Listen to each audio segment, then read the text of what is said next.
Hey, welcome to the Trinity Podcast, where we are helping Americans understand and master real estate investing, business and personal credit, and the money matrix. How each of these affect how you can leverage your Trinity wealth system and take control of your economic independence. And today we're going to be speaking about business owners and tools they must have so they can scale and profit. We're going to welcome Becky, our co-host here at Trinity Podcast, and she is going to deep dive into everything business credit today, and really just give you that extra lift that you may want or need to reach that next level. So, Becky, welcome. I'm super excited to dive in today. Me too.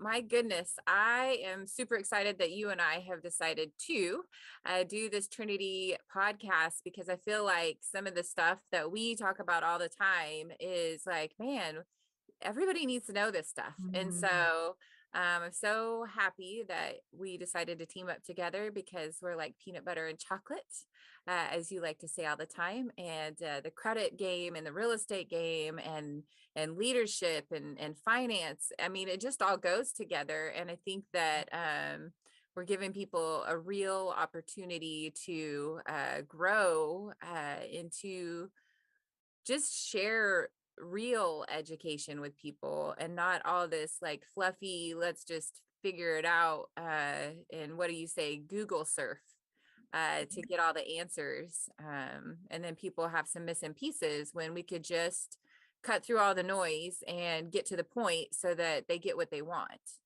Absolutely. Anyway, super excited. Absolutely. Yes. And it doesn't really matter where you start. It just matters that you do start. None of us are born the great leaders. None of us are born knowing finances. None of us and our schools don't contribute either. So don't ever feel like, oh, I'm an adult, I should know this already, because it's just not really taught much out there. You really have to go find it. And that is one of the biggest reasons why we created this Trinity podcast, is to really get that out there to the masses, and know that you all have an option, a way to start, a way to sustain, and a way to grow immensely. So, Becky, I have a couple questions for you today. You are the credit coach queen. You have mastered personal credit and taking business owners to a whole nother level with business credit. Could you give us just a little like back history of why do you do this? Yeah, absolutely. So I started in the credit game when I was in my early 20s. I bought like Credit Bible Secrets or something like that, and I got super interested and kind of geeked out, as Joanna likes to geek out on taxes. I love to geek out on credit, and I kind of just, the more I understood how it was just this game, this credit matrix game that anybody could learn, but nobody wants to give the plan. And so when I started getting into real estate early on, and decided, hey, I want to purchase 30 rental properties and pay them off and then travel the world, and then that would pay my bills every month. I kind of understood that concept early on. I started trying to figure it all out. And so I think the best teacher sometimes can be messing it all up a couple times. And so through that process, it was like, okay, well, that didn't work. So what else is possible? And so, you know, when you have businesses, it's awesome and a great idea to have what they call business credit, which most people don't even know about it. If you talk to bankers, a lot of times they'll be like, oh, that doesn't exist. We don't even pull that. We don't even look at that. However, then why does Walmart have 300 and something trade lines like on their business credit report if business credit isn't used for things? And so it's kind of one of these secrets that is starting to come out a little bit more, and there's more people talking about it. But like, my favorite thing is to teach people how they need to look on paper in order to get what they want. And that's personal or business. Um, Yes. and so anyway, I hope I answered that question right, but Yeah. kind of give Yeah. So it's a frustration that I think a lot of people have and have had. And so to hear that you had that as well, and you just like, geeked out on it, as we say, and have been helping, hundreds of business owners since, to actually master their money so that they can scale their business and get the tools that they must have in order to do so. So I commend you for that. And I'm grateful for that because, everyone should have business credit. And how we twist that into real estate is a whole nother podcast. But there's so many things that you can do with it, right? What would be, why, first of all, why would somebody want to start? And then how do they start? with business credit specifically, or just, okay, so when you start a business, you should start your business credit profile. Um, really, whether you're going to use your business credit or not, it's always good to have that tool in your toolbox, just like personal credit. It's always good to, when you need to take that tool out of your toolbox and you need to shine it up and make it awesome, or have you been leaving it and just not looking at it and it's getting dull and rusty? Like you can use business credit for so many things, and usually lenders lend 10 to 100 times more on business credit than they do on personal. Plus it keeps your liabilities separate. So you have your car and your house and the things that you do with your personal credit, and you get the better rates because you're not like trying to use business credit cards and maxing them out on your personal credit and lowering your scores. Like there's a reason that people keep that separate, and any savvy business owner is going to use their business credit, so that if something goes wrong with that business, then they can walk away, but it doesn't destroy their whole life because a pandemic happens and you have a restaurant business and everything you own is in that business, and so you can, your personal stuff is all in that business too. You've mixed everything together and now you have no options. And so I think, coming out of what we're doing right now, we're going to see that more and more. And so just getting the education out there of how people should do that, and how to better protect yourself, so when life does happen, you have a better plan, just a smarter money plan and a credit plan. I love it. Love it. Love it. So what would be my first step? So first step is, if you have a business, um, or if you don't have a business, the first step is to get a business. If you don't have one already, and there's like 3 really simple steps to get that started. And then once you've done that, then you want to order a DUNS number for your business credit. And once you do that, it's Dun and Bradstreet. They're the one of the 3 business credit bureaus. And so you can get a number for free. This is a tip. Just make sure to write this down. Yay, write this down, everyone. Write this down. Don't miss this part. So you can get a free DUNS number, to build a business credit profile. If you call Dun and Bradstreet to order your number, they're going to try to sell you a number for anywhere from $800 to $1,200. They'll also tell you you cannot build a business credit profile unless you pay that, and that is not true.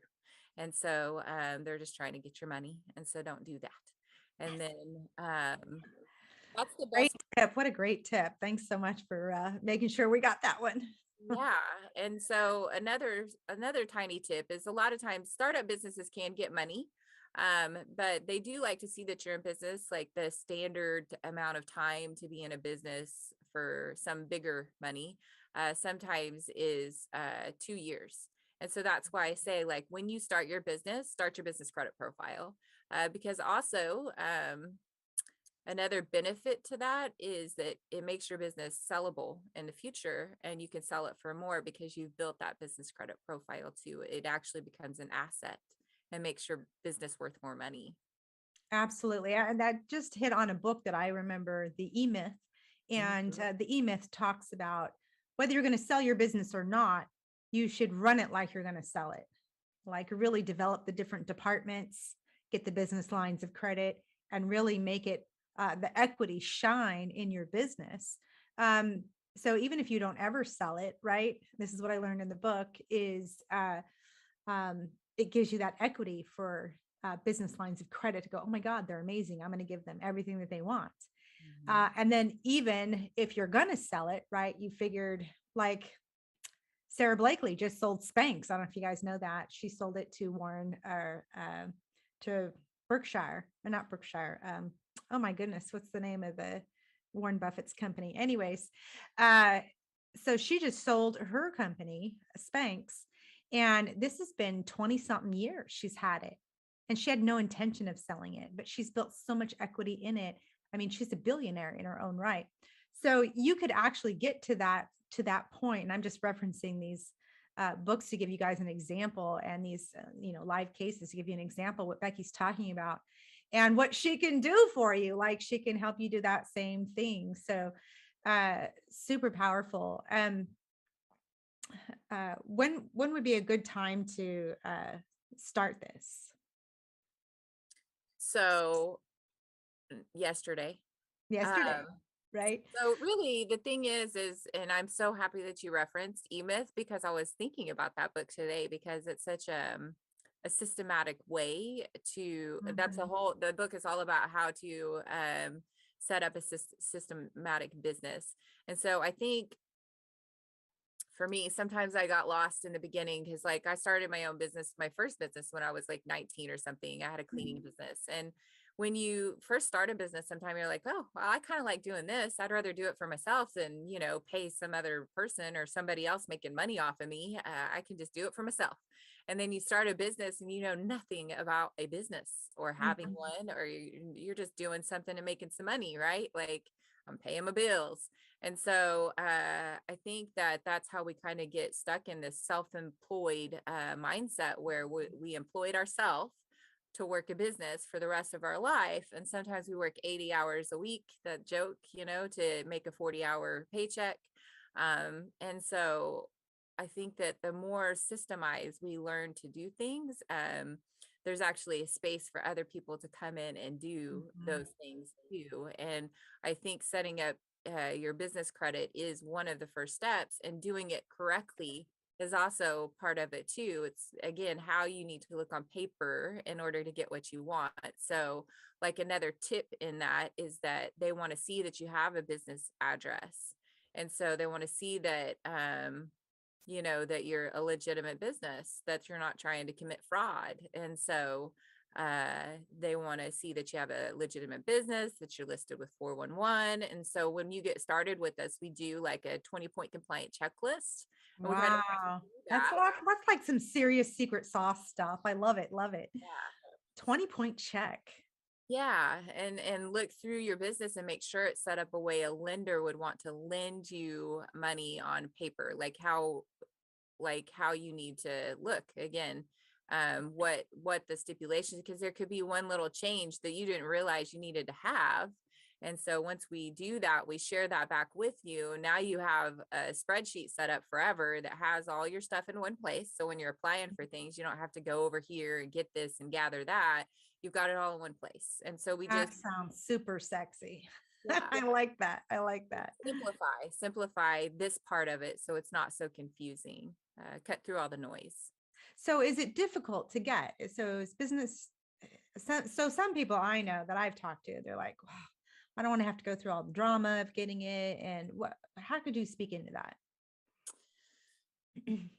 So there's other people that apply or help you get access to those things. We have access to, I got a guy I got a guy. I work with, that's been helping people get funding for their business for the last 6 years. And he's kind of like that, I know where all the loans are guy, and I know who to apply through and not to. Some things aren't appropriate for every business, as different businesses need different things. And so there's different types of business funding. Mm. And so, there's equipment funding, and then there's what they call floor plans for car lots. And then there's SBA lending. That's what everybody hears about, and they hear that it's so difficult to get, right? But then there's also like credit cards, right? And so the credit cards are some of my favorite types of lending to try to get for people, because a lot of times you can piggyback it off your personal credit, but it doesn't show up on your personal credit. And so that's super helpful. You still might have to personally guarantee it, but as long as it's not showing up on your personal credit, then it's not messing with your debt to income ratio when you're trying to do personal stuff. Uh, and then and then once you get that built out, you can use that as your next stepping stone for business credit cards that are in your business name that don't show up on your personal credit. And so those are really good because, again, they lend 10 to 100 times more on business than they ever would on personal, for one. They understand that it's business. So if you run that card up, it's not going to lower your business credit score. And so to me, like, if you're in the real estate game or you're in anything, really, you need to have some sort of business credit cards. A lot of those have cashback rewards. They have 0% interest rates, intro rates. And so there's so many things that you can do with those. If you just set yourself up on paper right in the first place, then the sky's not the limit. And so, so that's what I really enjoy, coming up with a strategy of what fits best for whatever type of business somebody has and what their goals are and what they're looking to do. So, so I just had this question just burning in my head going, so why doesn't everybody do this? That's a huge loaded question. In my heart of hearts, because we don't trust ourselves with money.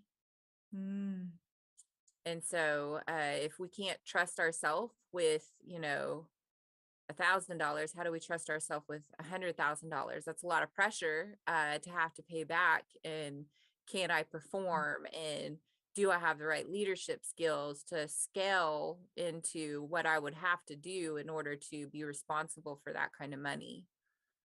Shanda said something once. She said, if there's one thing she regrets about starting a business was she bootstrapped it. She said, if I'd have known about business credit and lines of credit, being able to get what I need in order to run my business, she would have got there a whole lot sooner. So she was the gal, just so you guys know, she was the gal that was going out to the parking lot and doing $50 coaching sessions, right? And she would just, some for free and some for $50. And that's how she got started. And she bootstrapped for so many years. She's now, just so you guys know, a $25 million company. And she has spoken many times. So to me, if someone who has a $25 million company is speaking about what I should have done when I started, right, that you should probably listen. And this is one of the things, Becky, that you're hitting on about, when to start, like yesterday, right? And to be able to so when she learned about business credit, she was at a very turning point in her company when she hit her first million. And so you're building with scale, with team and everything like that. She got a business line of credit so she could pay payroll. She was that tight at one point at $1 million company. And since then, she has really learned how to leverage. So I just really wanted to point that out because what you're saying here is so important to business owners in order to scale. These are tools that they must have in order to grow their business, right? And be profitable to, even reach that $25 million company, right? Am I tracking? You're absolutely 1000% tracking. And part of, for me, what I figured out is I kept messing the money game up. And so, so in my coaching program, that's what we do. We say, okay, this is how you're supposed to spend your business money. And we teach when we speak to that. And that's part of all of the program that we teach. Okay, I'm going to show you how to go get a bunch of money, but I'm also going to show you how to manage it too. Because if we mess that up, then, that's just so much pain around failing when it comes to finance and money, even though we're not taught any of those things. And so I know that you and I are very much about the financial matrix and just very much about knowing the playing field that we're in, as well as how to defend our money and how to offensively grow our money. And so I think it's a beautiful thing, and it's just not being talked about enough. And so that's one of the reasons that we're doing these podcasts, right? Is to remove the silly string that gets in everybody's way. Absolutely, absolutely. And I'm so glad you brought up the money matrix, because that is a huge part of your leadership with money. And that was again another thing that Shanda had spoken about. You can only make as much as your leadership allows you, that you're growing into. So there's a lot of people that will stay stuck at that broke level because they don't have the leadership it takes to understand how to A, get the money, and then B, how to manage the money. That is super powerful that you actually offer that. So many gold nuggets you're dropping here, Becky. And uh, I think I heard a done for you service too to help you get the credit that you need. That's pretty powerful because time is of the essence. We can get all the money we want, right? It's our time we can't get back. So very powerful to have those services available. Um, is there anything else that you wanted to add to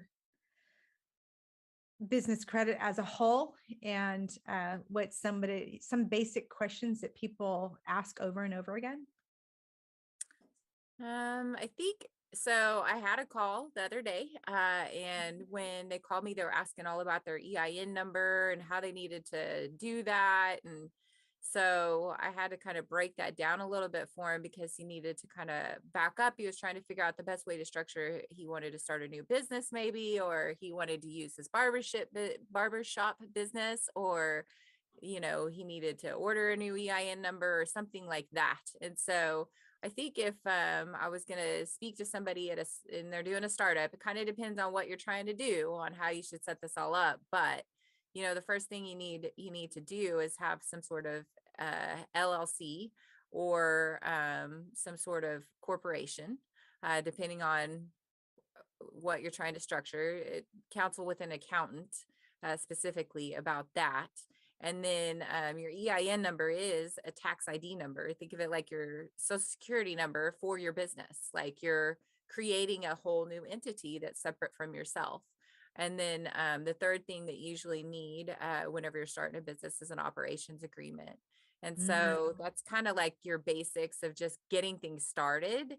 And then you move on from there. And so I think there was, I don't even know the percentage. I remember there's a lot of new businesses that just got started. And we just want to make sure that you're setting it up the right way so that you're lendable. Because a lot of people don't realize that if there is sole proprietorship, that's still considered, you're still considered to be, that's with your social security number. So even if you have an EIN number, but you call yourself a sole proprietorship, you're not lendable in the business world. And that's huge because a lot of plumbing companies stuff, they don't set it up the right way. Also, if you're a 5013C, you can do grants and things like that, but you don't really get lending on as a business because it's a nonprofit. And so they don't know how they're going to get their money back if there's no profit. So I think that's what I'd like to close that section out with. And then really, there's a book out there. So we just talked all about taking personal responsibility and some leadership stuff. And so I highly encourage you to get in and read Launching a Leadership Revolution by Orrin Woodward and Chris Brady. That is can you repeat that? I'm going to write that down. Sure. It's Launching a Leadership Revolution. By who? By Orrin Woodward and Chris Brady. And how do I get that? Amazon? You can, or if you're in our life community, then you can order it through your app. And so that would be a fantastic place to get it. And we'll throw a link in the bottom of our podcast. So you can get access to that as well. And yeah, so if you want to know what kind of leadership level you're at, there's actually a test in the book that you can take. I like it. Yeah. And then it tells you how to get to the next level and what skills you need for the next level. So it's super easily laid out. And I never really understood until I read that book that there is different levels of leadership Mhm, that you can grow mhm. into and like how to get there. So pretty powerful. Yeah, absolutely. Now, and I've listened to multiple people, and Oren is he's the top 20 leadership uh speaker in the world, right? Yes, according to Inc. Uh, magazine. Oh my goodness. Yeah. So you're learning from somebody that absolutely knows leadership, first of all. And second of all, is everyone that I've spoken to now, Sarah Blakely at Spanx, Jesse Itzler, her husband, Shanda Sumter, Orrin Woodward, Chris Brady, Rob Robson.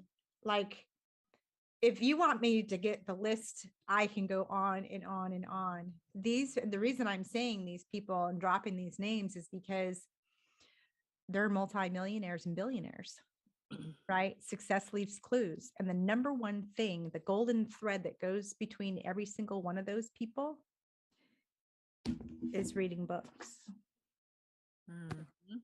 right? And I mean, they don't have to make another dollar in their lifetime. They have plenty of money and they're constantly growing their leadership. So that tells me I got homework to do, right? That I should always be growing my leadership. And so should you. Like, if that's, uh, to me, that's how the human race should work, right? We're growing. Just because we stopped growing physically doesn't mean we should stop growing mentally. We should definitely grow in every aspect we can, so that it makes us an all around better human being. So again, you're only going to make as much as your leadership. So if you don't grow it, you'll stay broke, right? And once you grow it, you'll see the avenues of going stronger and stronger and more, uh, better as a person, as a community leader, and financially, right? So I just really wanted to throw that in there because it's super important. When you reference books, um, it's not just us random people. Becky and I, you may not know who we are. We're rightful in our own community, but we're outreaching to so many people that you might not know who we are. So I'm referencing people that, multimillionaires, billionaires that you might know, so that you can really get the point of what we're trying to get across today. So hopefully that was helpful. And get the link that's in the podcast list so that you can get the book and know the leadership level that you're at. I'm pretty excited about that. Can you just repeat the name real quick, and then who? Sure. Go Yep. ahead. Launching a Leadership Revolution by Orrin Woodward and Chris Brady. And just as a bonus, Chris Brady is actually on that list too. And so of the life business, they're it's the only company in the world that has two people on that list. And so Mm, that makes it pretty powerful. And I'm super excited to get put comments in there, read the book, and let us know what you think about it. And I love that you brought up um, reading, because the more I read, the more I want to read. And sometimes in the beginning of getting into the habit of reading, it wasn't my favorite thing. And I started out with Audible, and I always loved that. And that was super easy. But having a physical book in my hand these days I get as much joy from that too. I recently just finished, I'm still reading it, but I'm almost finished with The Dream Giver. yes, yes, That that's is a great one. ridiculously powerful book. And so it has shifted my thinking in 100 pages. Actually, probably the first 20 pages I was like, oh my gosh, I've got to read more. So yeah. Exactly, exactly. And if you guys found value in this, type value in the comments, wherever you're viewing this, YouTube, Facebook. Just type value in the comments if you got any value whatsoever. We'd appreciate your comments and getting back to us. As this is podcast number 3, helping Americans create more money, learning the real estate investing, business and personal credit, and the money matrix, so that you can create your own economic independence. Hopefully you've enjoyed this podcast. Please leave your comments. We appreciate it. Becky, do you have anything else that you want to end with? No, ma'am. We're so happy that you're here and that you listen to us speak about all this jibber jabber. Amazing, valuable information that'll help you grow your life. It's powerful. Thanks again. I appreciate it. Y'all have a good day.